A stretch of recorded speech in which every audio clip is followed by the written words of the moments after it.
What's going on, guys? Welcome back to the Freemelon Society. My name's Eli Martyr. Ooh, there's a huge echo in this room, huh? Damn.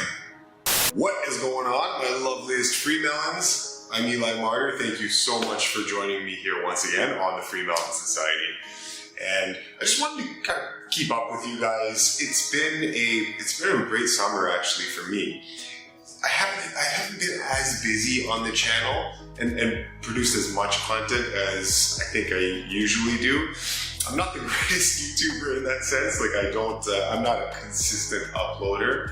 I think I go through periods where I feel a more internal process going on, just kind of like a more reading and learning and growing and developing and figuring stuff out and without, being too active producing content. So I think this summer was one of those low periods for me where, when I say low, not in a bad way, but I think low as in like just not being as present with you guys. So my apologies for that. It's just something with me. Every once in a while I like my peace and quiet, and I think I go through times where I'm like, oh man, I don't want to be staring at the editing screen for hours and hours and hours on end. Like sometimes you have to, right? Well, actually, last little while, that's exactly what I have had to be doing.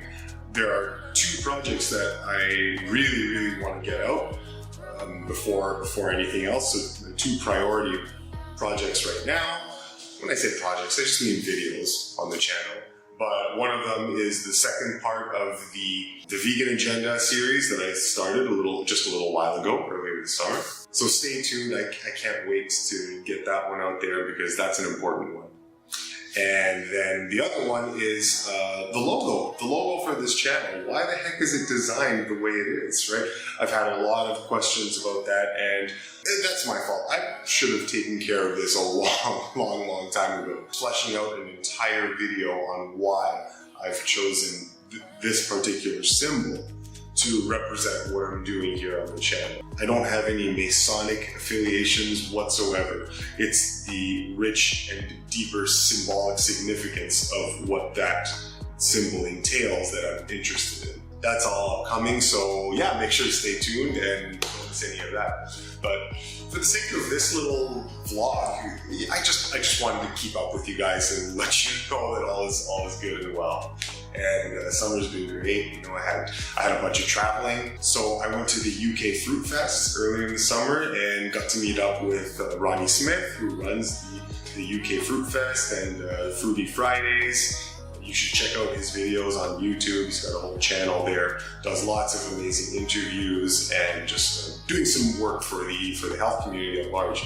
I got to meet Doug and Rosalind Graham, and that was a wonderful experience. What amazing people, just incredible individuals. Doug Graham, the guy is strong, man. You wouldn't believe it. He's really, really strong. Like, amazing guy.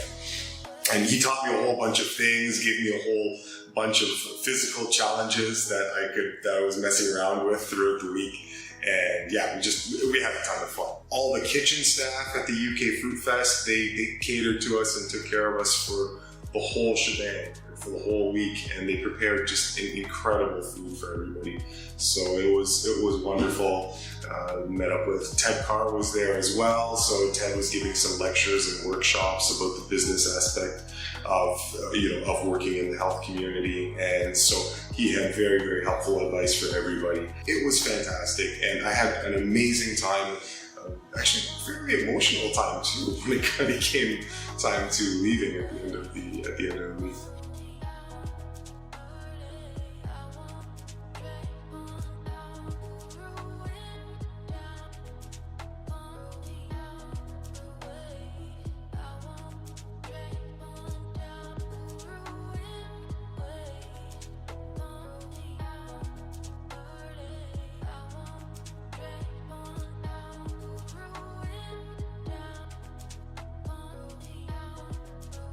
Pretty much right when I got back home, then I took off to Cuba for a week with my high school friends who we've never really had a vacation together.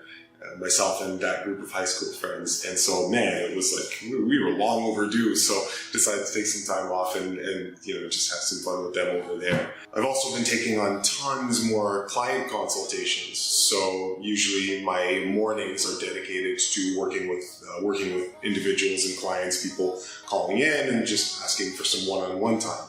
So my mornings are usually dedicated to that, and so I've been filling my time with a lot more of those than I have been in previous years.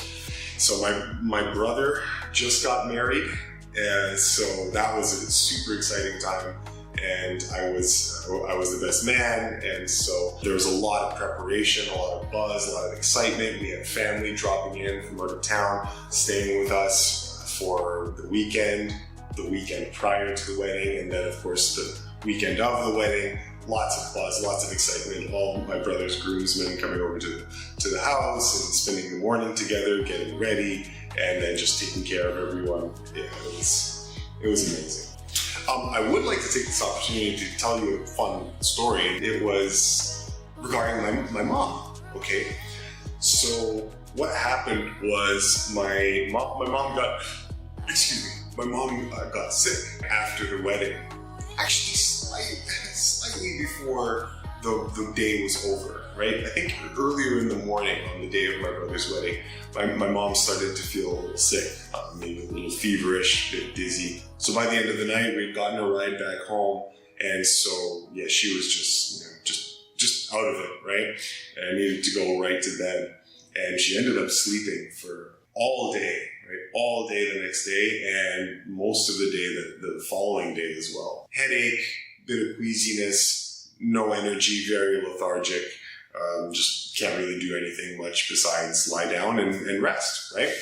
So what had happened was it was just an accumulation of factors that drain your vitality over time consistently without enough time to recover that energy. And then, by the time the wedding came around, right, there was the crash. So my mom, for the last couple of nights, because her son's getting married, so there's a lot of excitement, and she wasn't sleeping as well. Then, of course, having people over at the house, and so entertaining and preparing food and preparing places and just like tidying up the house and just doing everything that is concomitant with having people over. Right? Especially having family over. These all require energy. So what happens is if you're in this state of constant chronic energy taxation over time, right, and you're not getting enough rest to recover your strength, then what happens is your vital energy gets depleted, right? And so if your vital energy gets depleted sufficiently, then what happens is your ability to remove metabolic waste products, right, the byproducts of just life and living, that ability, that eliminative ability becomes impaired. And so your body cannot efficiently get rid of stuff like it usually does when it's at full power. Even the food that you eat, right?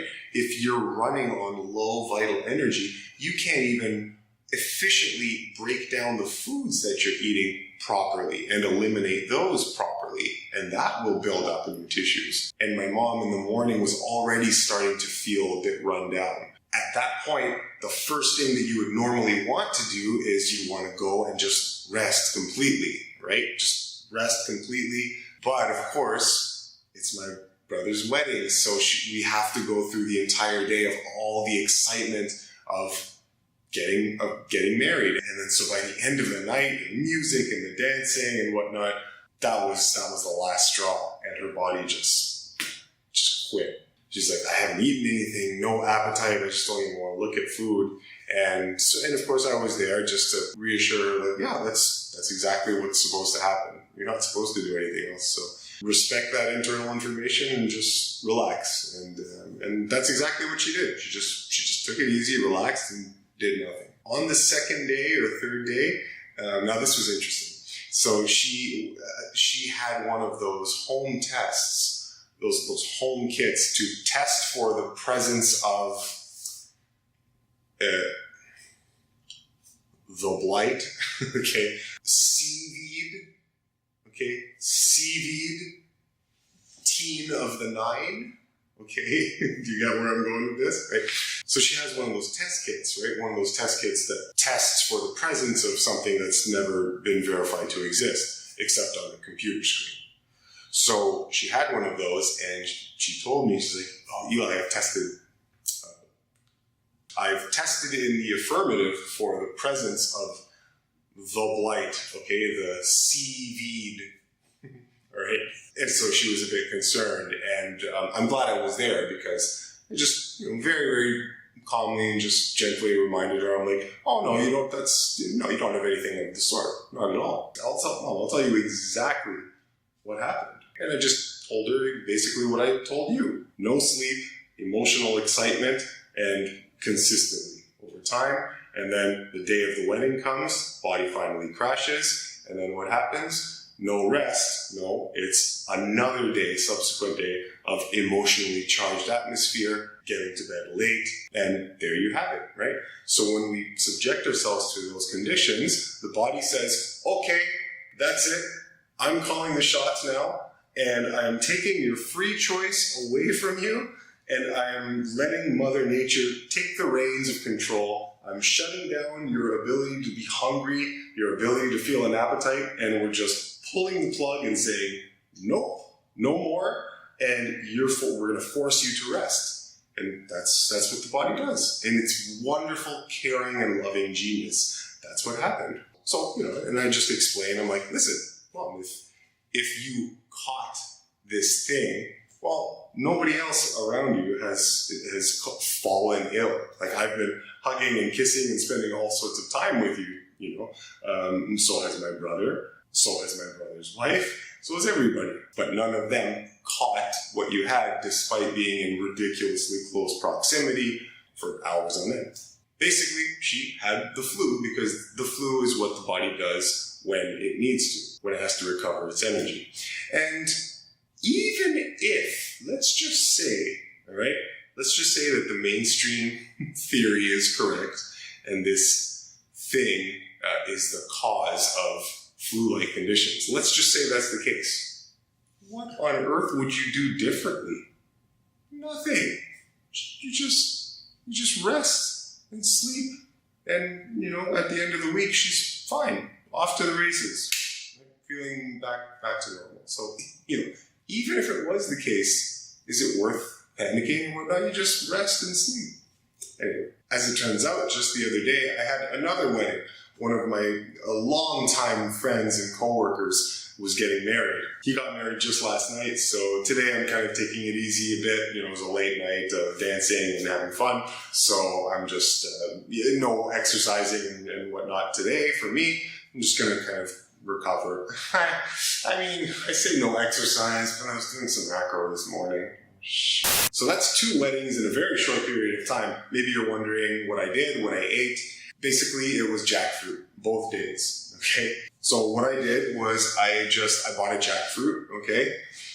It doesn't have to be jackfruit. If I couldn't find jackfruit, I could have done this with anything. Peaches are in season right now. I could have loaded up a whole bunch of peaches and done the exact same thing.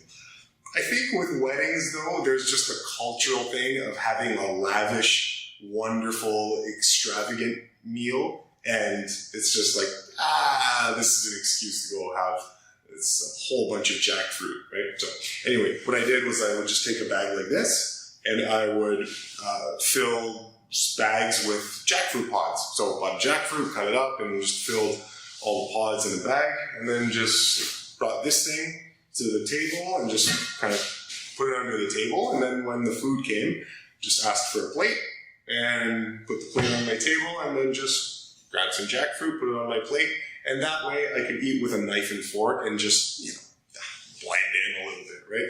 That's what I did for both of the weddings this month. I don't think I was prepared for how emotional I'd be at my brother's wedding when my brother and my mother were doing the dance near the end of the night. Oh man, and I sat there and recorded, and I was trying to keep my composure, and man, it was challenging. I couldn't believe how emotional it was for me. My brother's a wizard with music choice, and he chose the Gladiator theme song for my mom and himself to have their dance to. And whoo, that was a good choice. That song is just magic. It's just like a really, really powerful song. And that song combined with me being my brother's brother, watching him have the dance with my mom, man, that was emotional. Even just watching the playback, it's like, it's challenging. Such a beautiful moment, for me at least.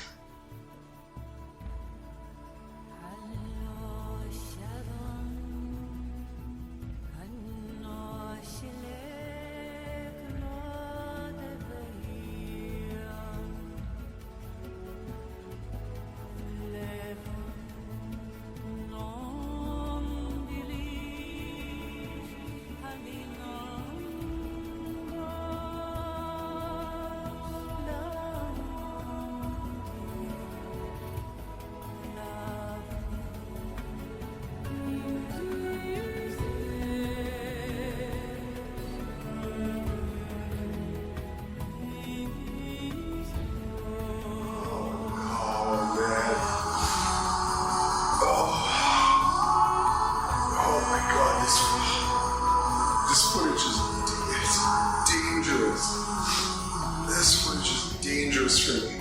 Oh my goodness. Man, what a beautiful moment. Just really, really capturing the essence of time and change and oh my goodness. Yeah. Wow. Oh. Anyway, I love my brother. I love my brother very much, and we've had an incredible relationship for our entire lives, and so yeah, anyway. I don't know why I'm sharing this with you.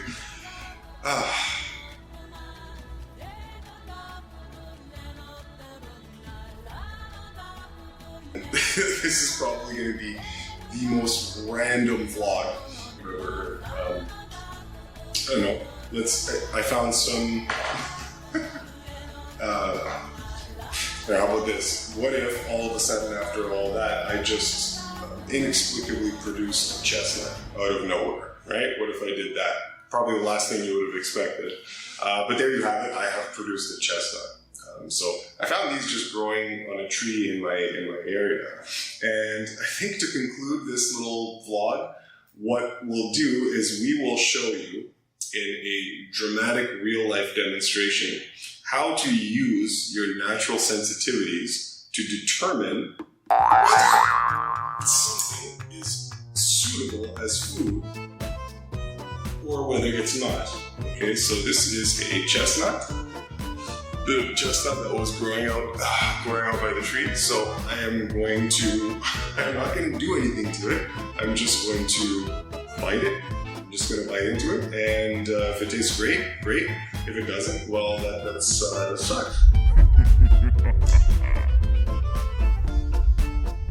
Oh, actually, that's oh no.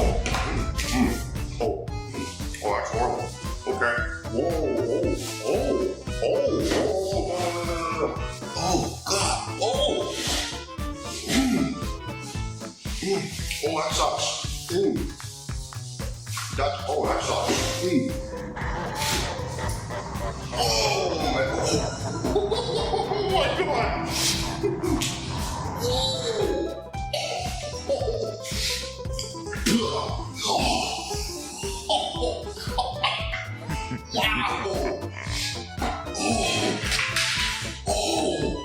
Okay. The verdict is that whatever that was, it wasn't food. I gotta go. All right. Thank you for.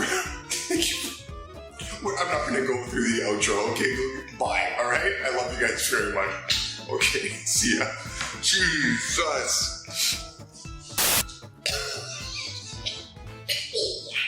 God.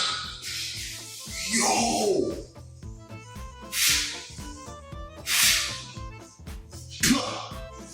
Good God. Oh, where did that come from?